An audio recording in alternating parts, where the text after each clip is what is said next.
आजाद भारद्वाज। भारतीय media foundation के BM आज तक न्यूज चैनल में आपका स्वागत है। तो चलो आज की देश भर की ताजा खबरों पर डाले एक नजर। तो आज के लिए लाए एक अहम खबर। तो आप देखते रहिए बीएम आज तक न्यूज चैनल और हमारे चैनल को सब्सक्राइब करना ना भूलें। कोई भी जिम्मेदारी निभाने के लिए हमें किसी वर्दी, ओहदे या तजुर्बे की जरूरत नहीं। जहां हो वहीं से देश की सुरक्षा की जिम्मेदारी निभाएं, देश का सच्चा सिपाही बने। जय हिंद।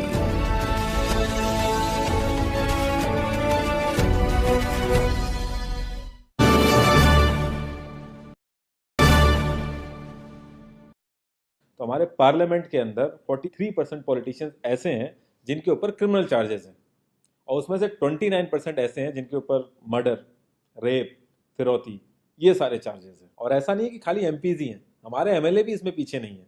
अगर मैं 2015 दिल्ली इलेक्शन की बात करूं तो उसमें 70 में से 43 नेता ऐसे जीत के आए थे जिनके ऊपर क्रिमिनल चार्जेस थे। और अगर करंट की बात करें तो 37 एमएलए ऐसे हैं जिनके ऊपर क्रिमिनल चार्जेस हैं। और ये ऐसा नहीं है कि किसी ने आरोप लगा दिया या एफआईआर है, ये वो चार्जेस हैं जो सुप्रीम कोर्ट के अंदर फ्रेम हो चुके हैं। मतलब पुलिस गई है वहां पे, उसको एविडेंस कंफर्म हुए हैं, आई विटनेसेस मिले हैं, ये वो चार्जेस हैं।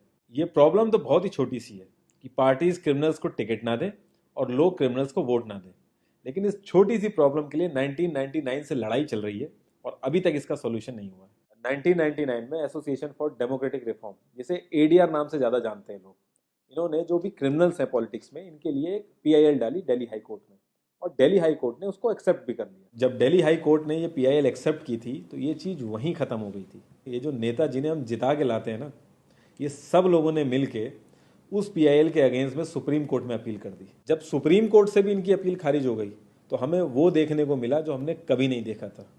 ये सारी पार्टियां एक हो गई।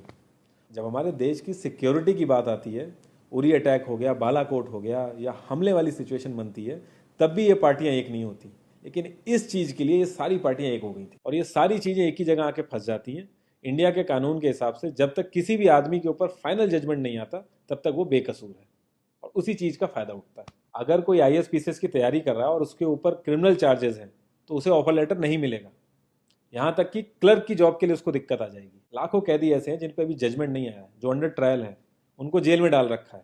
तो ये सारी चीज़ें जो एप्लीकेबल होती हैं सिर्फ पॉलिटिशियंस के लिए होती हैं, बाकी किसी के लिए नहीं। इतने बड़े सांसदीय क्षेत्र में पार्टियों के लिए इतना मुश्किल हो जा रहा है ऐसा कैंडिडेट ढूंढना जिसका कोई क्रिमिनल रिकॉर्ड ना हो। एडीआर की रिसर्च के हिसाब से क्रिमिनल कैंडिडेट के चांसेस 3 गुना ज्यादा होते हैं जीतने के क्लीन कैंडिडेट के मुकाबले। एक क्रिमिनल कैंडिडेट मनी और मसल पावर का परफेक्ट कॉम्बो बन जाता है। पार्टी के लिए फंडिंग इकट्ठी करनी हो, self financing, black money, campaigning के लिए फाइनेंस इकट्ठा करना हो, हर एक चीज में माहिर होते हैं। इसलिए पॉलिटिकल पार्टीज की ये पहली पसंद बन जाती है। पहले लोग इतनी डिमांड में नहीं थे, पहले वही भीड़ इकट्ठी करना, बूथ कैप्चरिंग, इन्हीं सब चीज़ों तक ये लोग लिमिटेड थे। लेकिन ये जैसे से इनकी वर्सेटैलिटी बढ़ती गई, ये पॉलिटिकल पार्टीज की पहली पसंद बनते गए। यार पार्टीज की मजबूरी तो समझ में आती है, लेकिन कास्ट और सिस्टम फेलियर की वजह से लोगों की भी मजबूरी बन जाती है इनको वोट देना। आज की डेट में यार एफआईआर करने के लिए भी आपको जुगाड़ की जरूरत होती है, लेकिन वहीं अगर आप अपनी कास्ट वाले नेता के पास जाओगे तो आपका काम हो जाएगा। थोड़ा बहुत आपका हिसाब किताब देखेगा, आपका काम कर देगा वो। तो ये जो सिस्टम कमजोर है, ये मजबूर करता है लोगों को इन लोगों को वोट देने के लिए, और ये लोग पूरा ध्यान रखते हैं कि ये सिस्टम कभी स्ट्रांग ना हो। अगर तुम क्लोजली ऑब्जर्व करो तो हर नेता यही तो समझाने की कोशिश कर रहा है कि सिस्टम सारा खराब है, सिस्टम में ये कमियां हैं, और मैं तुम्हें इस सिस्टम से बचा लूंगा। और गरीबों के हक के लिए लड़ते लड़ते लड़ते वो खुद अमीर हो जाता है। यार जीतने का एक सुपर हिट फॉर्मूला है। एक एरिया डिसाइड करो, उस एरिया की कास्ट कैलकुलेशन कर लो, जो कास्ट मेजोरिटी में है उसका रॉबिन हुड टाइप या एक बाहुबली टाइप एक नेता खड़ा कर दो। जो सिस्टम काम नहीं कर पा रहा है वो काम तुम करने लगो, लोग तुम्हें वोट देने लगेंगे। इन केस अगर कोई ज़्यादा होशियार बन रहा है या लोगों में ज़्यादा समझ आ गई है तो एक छोटा सा दंगा करा दो, लोगों की मजबूरी बन जाएगा तुम्हें वोट करना। Centre for media studies CMS, इसके हिसाब से लास्ट लोकसभा जो 2019 का था उसमें 50,000 करोड़ से भी ज़्यादा पैसा इन्वॉल्व था। पूरे वर्ल्ड में इंडिया सबसे ज़्यादा पैसा खर्च करता है इलेक्शन में, यूएसए से भी ज़्यादा। तो यार तुम्हें क्या लगता है, इतना पैसा खर्च करके कोई जब आएगा तो वो रिटर्न ऑफ इन्वेस्टमेंट नहीं देखेगा? ऐसे ये सारी पार्टीज आपस में कितना लड़ती रहती हैं, कितने वैचारिक मतभेद हैं इनके आपस में, लेकिन जब भी ट्रांसपेरेंसी इन पार्टी फंडिंग की बात आती है ये सब लोग एक जैसा राग अलापते हैं।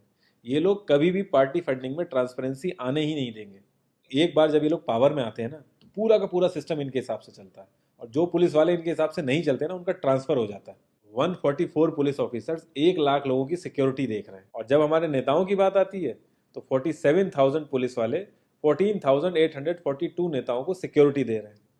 अब बाहुबलियों को क्या जरूरत है सिक्योरिटी की? कभी किसी क्रिमिनल को देखा है जिसके आगे पीछे आईएएस पीसीएस पुलिस वाले जी हजूरी कर रहे होते हैं? बहुत ही वर्स्ट सीन होता है वो। हर साल रिपोर्ट्स आती हैं कि 75% से भी ज्यादा लोगों को पुलिस पे भरोसा ही नहीं है। इंडिया एक इकलौती ऐसी जगह है जहां पे पुलिस को देख के इंसान सेफ फील करने की बजाय डरता है। एक 15 साल के बच्चे तक को पता है कि आईपीएल में सट्टा लगाने के लिए किसके पास जाना है, लेकिन हमारी पुलिस को नहीं पता। और ये सारा सिस्टम, ये जो वीक सिस्टम है, हमारे नेताओं को बहुत सूट करता है, क्योंकि जिस दिन ये स्ट्रांग हो गया तो इन सब की दुकानें बंद हो जाएंगी। इंडिया की 65% आबादी 35 की एज से नीचे है। जो हमारा लोकसभा है उसकी एवरेज एज है 54 और राज्यसभा की एज 63.5 है। एक दो केस अगर छोड़ दें तो आम आदमी के लिए पॉलिटिक्स में घुसने का रास्ता नहीं है। अगर आप गूगल पे सर्च करोगे ना टॉप 10 यंग पॉलिटिशियंस, तो एक भी नाम उसमें ऐसा नहीं होगा जिसका कोई फैमिली से पॉलिटिकल कनेक्शन ना हो। आजादी के बाद से 0.5% से भी कम पॉलिटिशियंस ने अपने बच्चों को आर्मी में भेजा है। वहां नहीं भेजते ये लोग। हम लोग इनसे मैनिफेस्टो में डिमांड ही कहाँ करते हैं?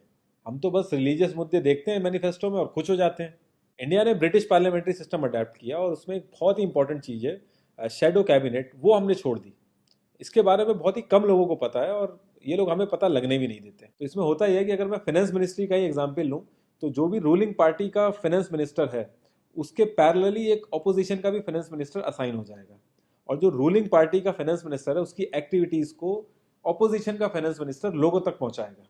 और इसी तरीके से हर डिपार्टमेंट में होता है और लोगों के लिए बड़ा बेनिफिशियल रहता है ये, क्योंकि छोटे से छोटे काम के लिए हमारे इंडिया में बहुत सारी मिनिस्ट्री इन्वॉल्व रहती हैं, तो एक्चुअल में किस नेता की गलती है पता ही नहीं चल पाता है। इस तरीके के बहुत सारे कॉन्सेप्ट हैं जो हम लोगों को पार्टी से मैनिफेस्टो में डिमांड करने चाहिए, क्योंकि हम लोग तो हमेशा मंदिरों और मस्जिदों के लिए ही लड़ते हैं। ये सारी चीज़ें एकदम से तो सही हो नहीं जाएंगी, लेकिन एक चीज़ हमारे हाथ में है कि यार हम कम से कम किसी क्रिमिनल को तो वोट ना दें। और ऐसा तो होता नहीं कि सारे के सारे लाइन से क्रिमिनल ही खड़े हो जाते हैं। हमें बस इतना करना है कि जो भी कैंडिडेट क्रिमिनल है हमें बस उसे वोट नहीं देना है, भले ही वो हमारी फेवरेट पार्टी का हो, भले ही वो हमारी कास्ट का हो। बस एक दो बार हमें ऐसे करना है, फिर इन लोगों को टिकट ही मिलना बंद हो जाएगा पार्टियों से। जितनी रिसर्च हम अपना मोबाइल फोन खरीदने में करते हैं ना, उसकी 10% रिसर्च भी अगर हमने अपने कैंडिडेट के बारे में कर ली तो ये क्रिमिनल जितने भी हैं पार्लियामेंट में नहीं दिखेंगे, ये वहीं दिखेंगे जहां इनको होना चाहिए। लास्ट में एक ही क्वेश्चन पे मैं इस कॉन्वर्सेशन को एंड करूंगा कि पॉलिटिक्स अगर समाज सेवा है तो सैलरी क्यों, और अगर नौकरी है तो एग्जाम और क्वालिफिकेशन क्यों नहीं?